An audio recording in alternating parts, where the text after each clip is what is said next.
let's bring it back to DRIP then. DRIP originates trade receivables and then syndicates it out to investors.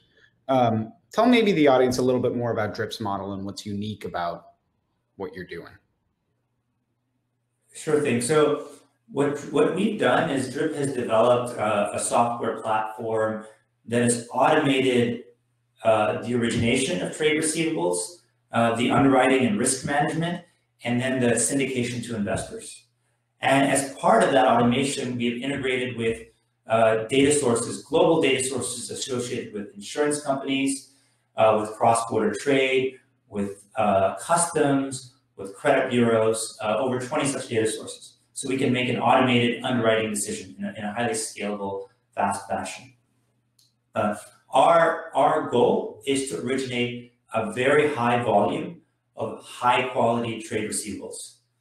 To date, we have financed and been paid back on $700 million of trade receivables, over 12,000 trade receivables. We work with over 1,500 sellers and buyers that are based in over 40 different countries. The company today has 150 people. We have folks in Mumbai, we have folks in Palo Alto, and then also folks in Mexico City, spread across 3 countries. And we're very fortunate to have some very, very supportive and large investors like Accel, like Sequoia, like Wing, and like Y Combinator. And the company started really because of the challenge that we had sort of partly in our own prior lives investing. So for example, prior to co-founding DRIP, I was at Goldman Sachs Asset Management and BlackRock, investing in interest rate products where yield pickup was a challenge, investing in asset-backed securities, and so forth. And so sort of bringing it back to the offerings that we have, what we're able to offer are 4, 5, 6, 7, 8, 9% yields on paper that is 50 days on average, on paper that is secured by hard assets, on paper that is a AA insurance wrap, investment grade wrap. And as part of the investment community, we have about 70% of our investor community has been institutional, about a third, 30% has been individual. And these different investors have had sort of different use cases and purposes for investing into our asset. So for example, when we look at sort of some of the institutional investors, for example, hedge funds and mutual funds that don't have a good line of sight on redemption calls have focused some of their treasury management on investing in our trade receivables because they can get that extra pickup in yield.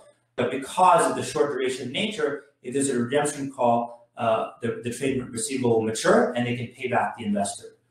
On the flip side of that, we work with family offices and pension funds that, maybe looking at capital calls from private equity funds.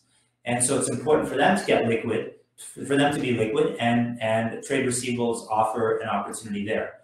So trade receivables, and then the third piece actually I would say is on income funds. So there are a whole host of alternative income funds where a pickup in yield is a core strategy of theirs. And what trade receivables offers them is diversification away from some of the other parts of their portfolio in real estate, for example, or in the broader fixed income markets, where they're looking for something that is not correlated with their other investments. So this is one big segment of folks. And then the other segment are folks that just have a real strong interest in trade receivables and that have a mandate to actually try and find those and invest in those. And so those are sovereign wealth funds, insurance companies, some pension funds as well, and then some credit funds. So if folks have any interest in learning more about DRIP or learning more about trade receivables more broadly, or just talking about the macro yield environment, feel free. I'd love to have a discussion with you. You can feel free to reach out to me at neil@dripcapital.com or just find us online at dripcapital.com.